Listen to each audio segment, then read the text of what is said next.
I can't argue with no trolls. I am a troll. This is what I do. I get on this bitch and tweet with y'all ass all day, every day. Are in the hospital after a shooting. This happened around 3 this afternoon near 31st and St. Louis. Man, this one cuts deep, real deep. The streets of Chicago are frozen in shock right now, mourning another fallen soldier. Lil Durk, locked up in federal custody, just got hit with one of the most painful phone calls of his life. THF, one of his most loyal soldiers, one of OTF's day one hitters, has been gunned down in cold blood, right in broad daylight on the west side of Chicago. This wasn't no random street beef. This was personal. According to early reports flying across social media, Zoo was at a local junkyard, just trying to pick up some car parts, when a blacked-out sedan crept up and 2 masked goons hopped out.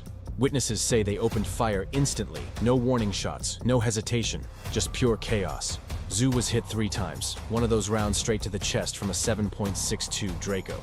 That's a high-powered rifle round meant to end lives, not scare people. He was rushed to the hospital in critical condition, but the bleeding wouldn't stop. Word spread fast across the city, and when posts started popping up from Duty Low, CEO, Big 30, and Pooty, it became clear. The streets had lost a real one. THF Bezu didn't make it. The hood cried that night. This ain't just another drill tragedy or a headline about Chicago violence. This is a story about loyalty, brotherhood, and how everything Lil Durk built with OTF is collapsing piece by piece while he sits behind bars, powerless to stop it. Before we even touch on how Durk reacted, we gotta talk about who THF Bezu really was. Because this man wasn't just another name in the streets. Yo, it's your boy King Yella, man. Bezu was shot 2 times in the chest, man. Yesterday, man. We had people posting like he passed away yesterday. He was a legend in his own right. Zoo led THF 46, the trigger-happy family, one of the most feared and respected sets on the south side. They controlled the 46th and Drexel block in North Kenwood, a territory known for power and precision. This wasn't some reckless crew. They were structured, organized, and ruthless. But what made Zoo different was his evolution. He wasn't just a street menace, he was a man trying to grow past it. People close to him say he was changing his life, trying to focus on family, music, and business. Yet no matter how far he tried to move, the streets kept calling him back. He even caught a murder charge at one point, and walked out that courtroom a free man. That alone showed how deep he really was in the trenches. Bezu wasn't some clout-chasing rapper pretending for likes or views, nah. He was cut from the real cloth. Every move he made carried that street-certified energy, and everyone in Chicago knew it. He didn't need to flex it online. His reputation spoke for itself loud and clear. THF had been at war with some of the most ruthless sets out there. 051, Young Money, STL EBT, Jero City, 757, and Brick Squad. It wasn't just talk. These were years of non-stop conflict, bloodshed, and revenge. Yet, in the chaos, they also built powerful alliances with O-Block, 600, and most importantly, OTF. That's where the brotherhood between Bezu and Lil Durk became unbreakable. This wasn't no studio friendship or social media collab. These were genuine street ties, bonded through loyalty, trauma, and survival. But here's the twist most people don't know. In 2018, after serving time and coming home, Bezu flipped the entire script on his life. He gave his heart to something bigger than the streets. According to his interview on No Jumper, he and King Von converted to Islam together that same year. They took their shahada side by side. 2 men the streets once feared, now standing together in prayer, trying to find peace after years of pain and destruction. That's not some publicity move, that's a spiritual transformation. Bezu was actively changing.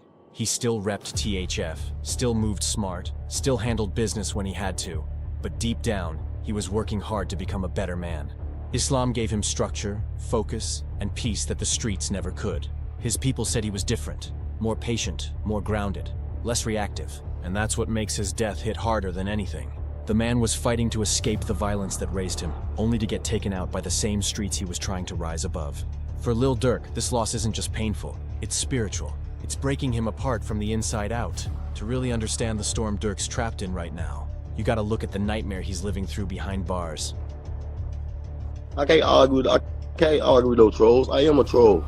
This is what I do. I get on this bitch and tweet with y'all ass all day, every day. You hear me? On October 24th, 2024, federal agents arrested Lil Durk at the Miami International Airport as he prepared to board a private jet bound for Italy. They didn't just detain him, They hit him with a conspiracy to commit murder for hire charge, accusing him of orchestrating a hit on Quando Rondo that left Rondo's cousin, Lul Pab, dead back in 2022. These charges carry serious weight, life in federal prison type of weight. The same man who was topping charts, performing with Drake and J. Cole, and living the dream now sits in a cold cell facing a future that might never see freedom again. And it gets even darker. Durk wasn't the only one caught in the sweep. The feds arrested 5 other OTF members that same day, dismantling the entire crew in one coordinated strike. Court documents say they've got it all. Banking records, flight manifests, hotel bookings, surveillance footage, and witness statements. The feds claim Durk personally financed the entire operation. Flights, hotels, rental cars, everything. They're painting him as the mastermind of a revenge plot gone deadly. While the internet argues over guilt and innocence, one fact remains. Durk's world is collapsing around him, and the streets he came from are taking everything he loves, one by one. If the prosecution's version of events actually sticks in court, then it's over for OTF. Done, finished, dismantled from the inside out.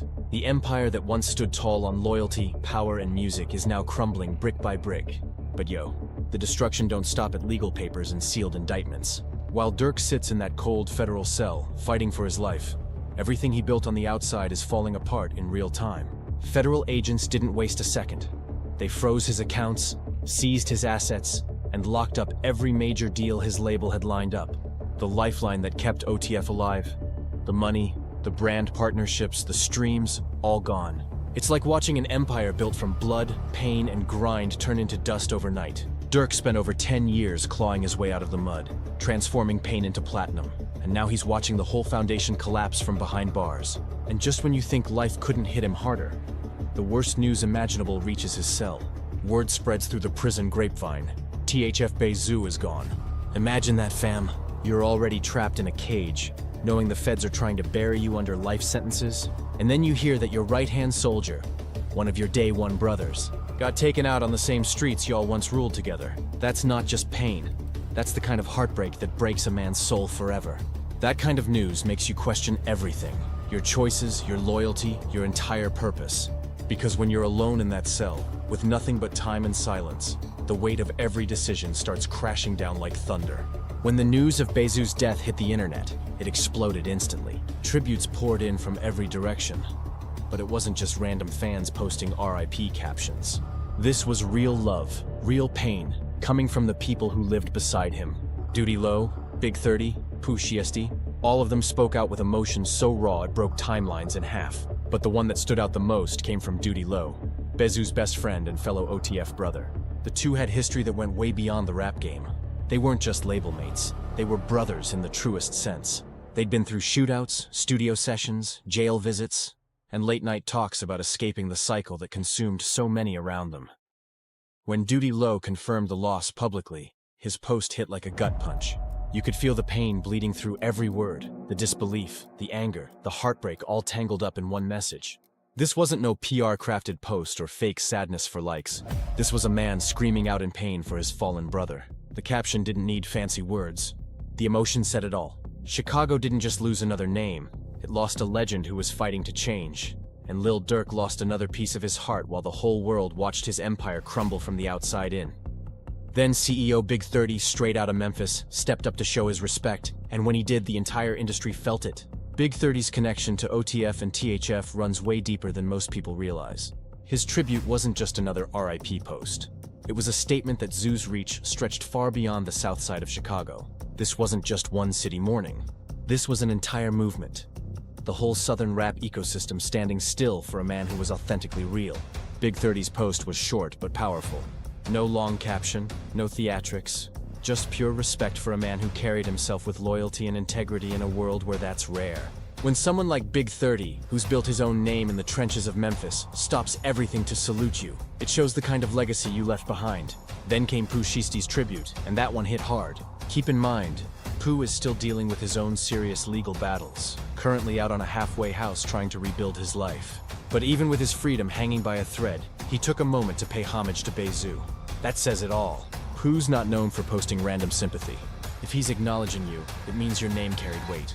It means you stood for something real in a game full of fakes. When rappers from different cities, different sets, and different legal statuses all unite to honor the same man, it speaks volumes. It's proof that Zoo wasn't just respected in the streets. He was loved in the culture. His name meant authenticity. His story was proof that no matter how dark the come-up gets, people still respect loyalty, heart, and truth. But here's where the heartbreak really cuts deep for Lil Durk. He can't do nothing. He's sitting in that cold cell, hearing the news of his brother's passing, completely powerless to respond. He can't pull up to the funeral and stand by Duty Low's side. He can't address the fans or post a tribute from his heart. He can't send a message to the streets or even drop a bag to make sure justice gets served. All he can do is sit in silence, trapped behind bars, while his brother's name echoes across the city he once ruled. That's torture in its purest form, being alive but useless when your people need you the most. That kind of pain doesn't just break your spirit, it rewires it. Imagine watching your empire fall apart while your loved ones die outside, and you can't even lift a finger. That's the psychological prison Durk's trapped in, one even colder than the metal bars around him. Now let's talk about why Zoo was even back in Chicago and in such a vulnerable position. According to multiple street sources, Zoo didn't return just to flex or reconnect. He came back for economic survival. When Durk was free and running the charts, his entire camp was solid. That's what OTF, Only the Family, was built on. Durk took care of his people like a real boss. He paid legal fees, covered rent, bought cars, kept food on the table, and made sure everyone in his circle stayed straight. Zoo, being one of his most trusted day ones, was part of that safety net. But when the feds came crashing down and snatched Durk up, everything stopped instantly. The money flow froze. The bank accounts got locked. The label deals went silent. Suddenly, every man had to fend for himself. And Zoo, a man used to taking care of business, found himself back in the same streets he was trying to leave behind. He wasn't moving reckless for clout. He was surviving, trying to make ends meet in a world that turned its back once the cash dried up. It's tragic, fam, because Zoo's hustle wasn't about greed. It was about survival in a system that eats its own when the leader falls. When the feds came crashing down, they didn't just lock Lil Durk away. They stripped everything tied to his name. They seized assets, froze accounts, and dismantled every financial pipeline that once fed the OTF family. The man who used to take care of everybody suddenly couldn't help a soul. Overnight, the same people who used to depend on his generosity were left standing alone, facing harsh economic reality without the boss who built it all. According to people close to the situation, that's when Zoo made a cold, calculated decision, one that would ultimately cost him his life. He went back to Chicago and quietly stepped back into the street economy. The word in the trenches is that he started moving weed again, not out of greed or ego, but out of survival. He had bills piling up, responsibilities on his shoulders, and no other realistic way to keep the lights on. He wasn't chasing millions, he was just trying to survive day to day. Now some might say, why didn't he just get a regular job? But that's where the real-world struggle hits different. When you're a known figure from THF, when your name rings bells on the block, and your past is documented in headlines, getting a normal job isn't realistic. Who's gonna hire a man with a history tied to one of Chicago's most feared sets? Who's taking that risk on paper? Society doesn't give second chances to men with reputations like that, no matter how hard they try to change. So Zoo went back to what he knew best.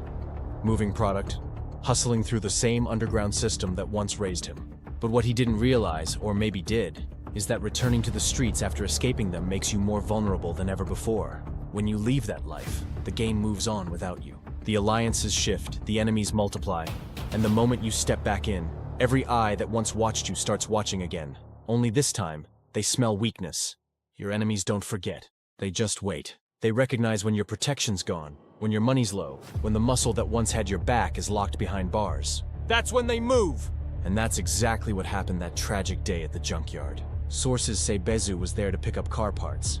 Maybe for his own use, maybe for business. He brought 2 other people with him, likely for security. But someone knew. Someone was tracking his moves. They knew exactly where he'd be and when. That wasn't random, it was precision. Whoever pulled that trigger had been watching, waiting for the perfect time to strike. Now the streets are asking the million-dollar questions. Why did this happen? Who set it up? And what was the motive behind this kind of execution? The first theory making rounds online and in street circles is that this was a drug transaction gone wrong.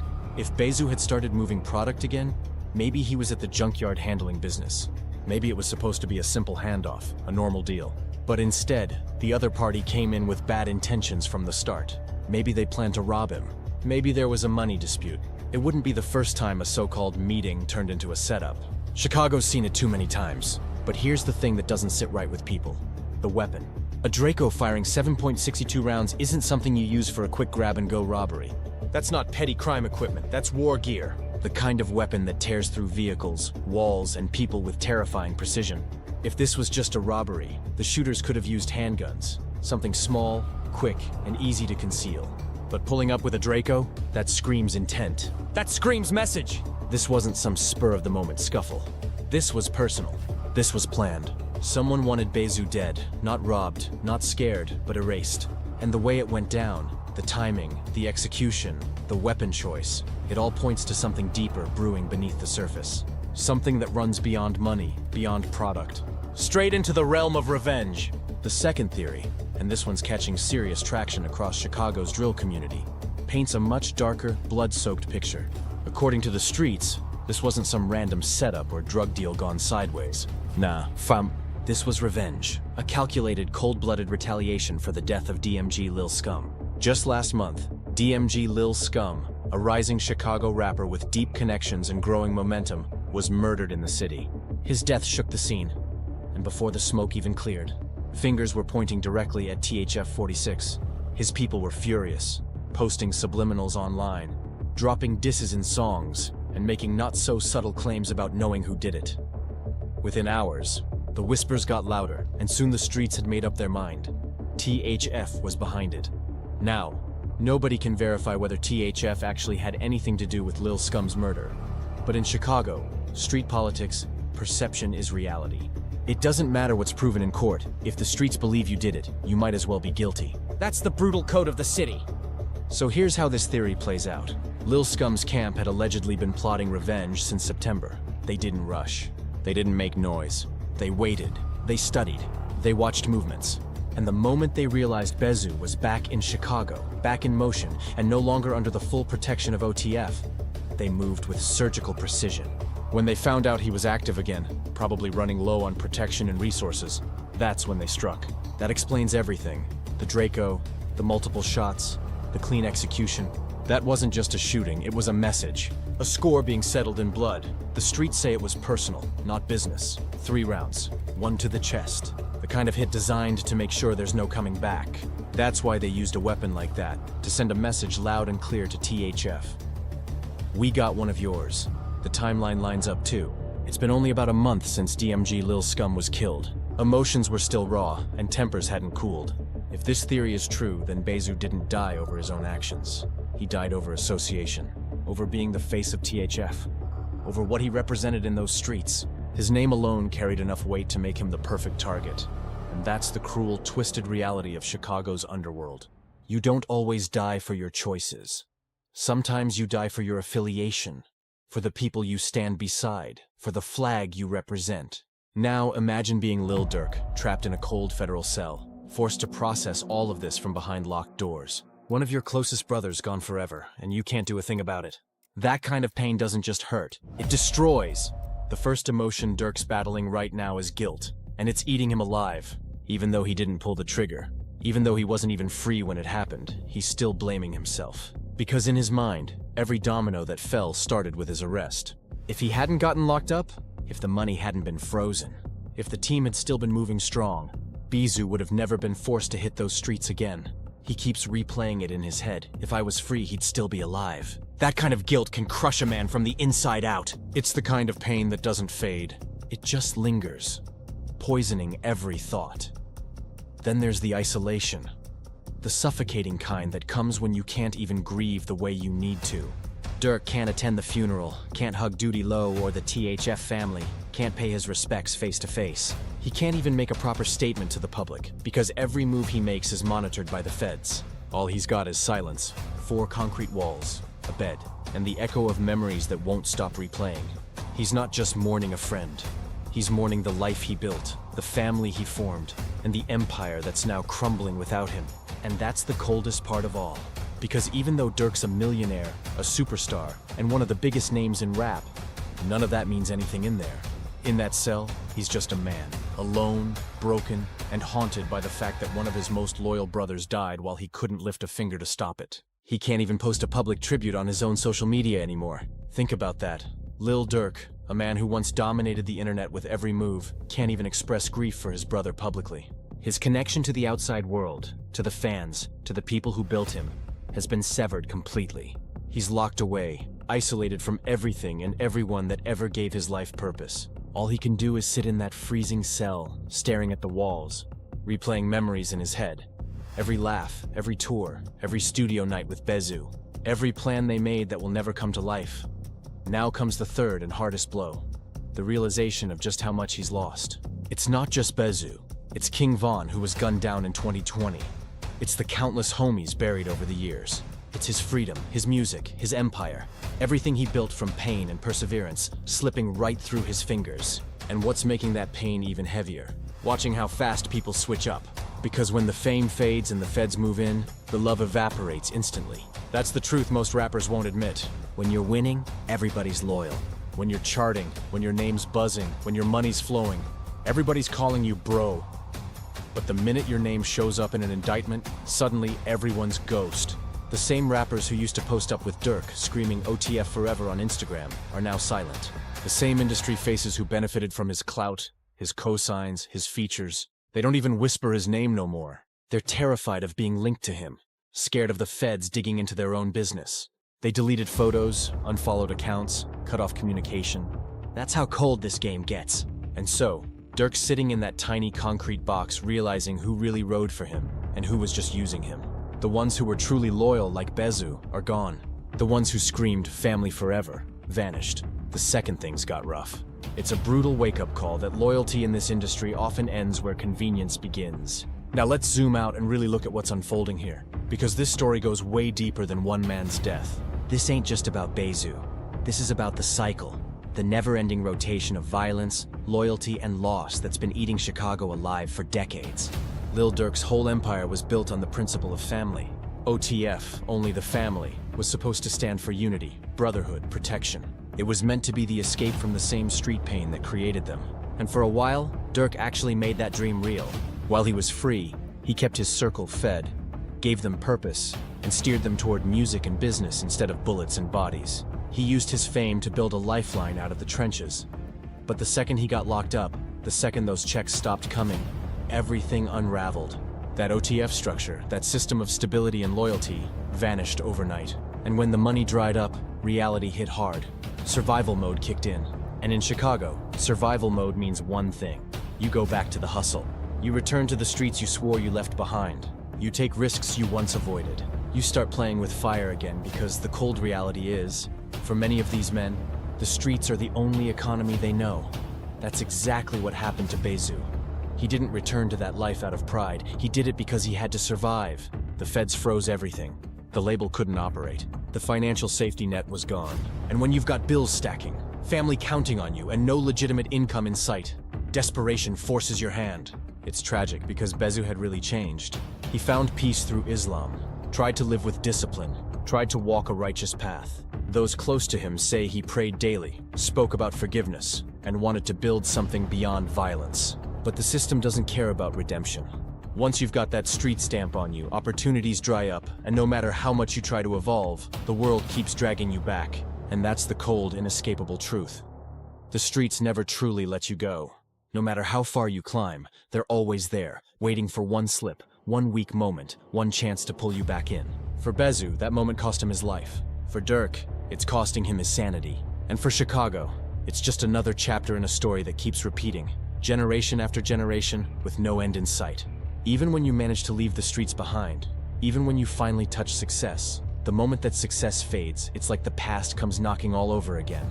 And when you return, it's never the same. It's worse! Because now, you're a bigger target, a name with value, a symbol that your enemies want to destroy just to prove they still run those blocks. For Lil Durk, this is his worst nightmare come true. Everything he feared most, betrayal, loss, and helplessness, is unfolding in real time while he's stuck behind cold steel bars. In that federal cell, Durk isn't just waiting on a court date. He's literally fighting for his life. These are federal conspiracy charges, not petty street cases. The possibility of never breathing free air again is real. And while he's trapped, unable to move, his day one, brothers, the same ones he fought to pull out of the trenches, are dying in the same streets he tried to save them from. Let's keep it 100 about what's really breaking him apart right now. Loyalty. Because loyalty is the very thing that's defining this entire tragedy. See, THF Bezu's loyalty to Lil Durk and OTF was unmatched. There was no question, no hesitation, no second guessing. When Durk got arrested on those murder-for-hire charges, when the feds were digging through everyone's past and the industry started backing away, Bezu didn't fold. He stood tall when it was dangerous to even say Durk's name. He posted "Free Durk" when others were deleting pictures, removing tags, and pretending they were never part of OTF. That's the kind of loyalty money can't buy. That's real brotherhood. But the cruel truth? That loyalty ended up being the very thing that got him killed. He stayed down, he repped the brand, he refused to switch sides, and it put a target on his back. While Durk sat powerless in a cell, Bezu got caught slipping in a junkyard, gunned down in broad daylight. And the hardest part? There was nothing Durk could do. The same OTF money that once protected Bezu, that once kept everyone fed and safe, was frozen. The empire that was supposed to protect the family, gone overnight. So what was that loyalty really worth? That's the question echoing through every corner of Chicago right now. Because the streets love to say, loyalty is everything, and real recognize real. But what they never tell you is that sometimes, loyalty just gets you a headline, a memorial post, and your mama crying over a casket before you hit 35. That's the dark reality nobody wants to face. For Durk, losing THF Bezu is another brutal chapter in a book already written in blood. He's lost King Von, his right-hand man and best friend, murdered in 2020. He lost his blood brother D-Thang in 2021, taken outside a nightclub in Chicago. He's buried homies left and right, each one taking another piece of his soul.